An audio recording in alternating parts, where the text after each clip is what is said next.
자, 오늘 자정부터 개정된 도로교통법, 이른바 제2의 윤창호법이 시행돼 음주 단속 기준이 강해집니다. 면허 정지 기준 자체가 혈중 알코올 농도 0.05에서 0.03%로 낮아지고요.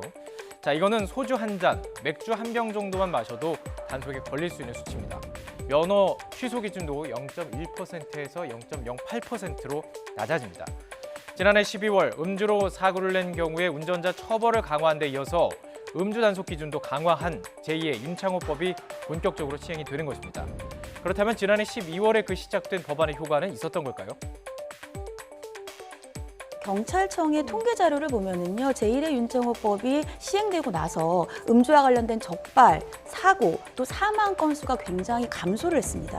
보시면 음주운전 적발 건수가 올해 1월에서 5월을 기준으로 했을 때요, 5만 463건이 지난해 1월에서 5월은 6만 9,369건이에요. 즉 27.3%가 감소를 했고요. 사고도 전년 대비 34%가 감소했고 사망자 숫자도 31%가 감소를 했습니다.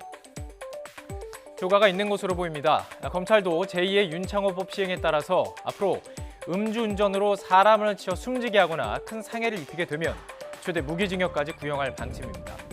이게 예를 들어 보면 윤창호 씨 사건을 보면 가해자에게 징역 4년 6개월 압박을 구형했는데요.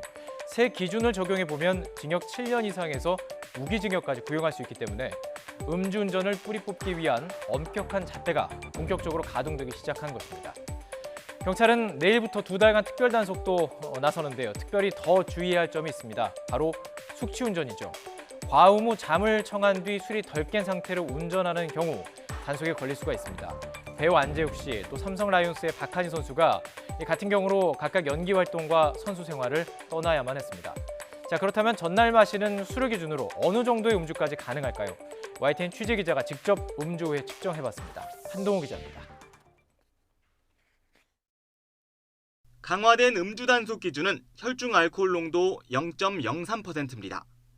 보통 소주 한 잔, 맥주 한 병 정도인 0.03%만 넘어도 면허가 정지된다는 뜻입니다. 지금까지 기준은 0.05%였습니다. 면허 취소 기준도 0.1%에서 0.08%로 엄격해집니다.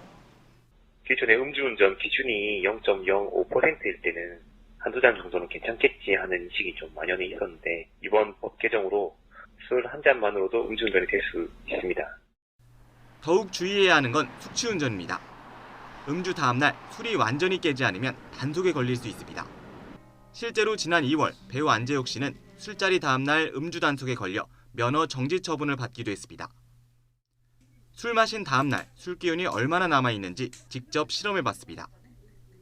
저녁 8시부터 10시까지 30대 남성은 소주 한 병, 30대 여성은 소주 반 병을 마셨습니다. 30분 뒤 남성은 0.054%, 여성은 0.034%로 둘 다 면허 정지 수준이었습니다.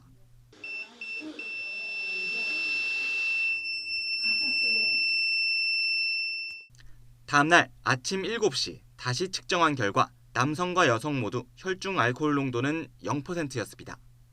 1시간 뒤 측정한 결과도 같았습니다.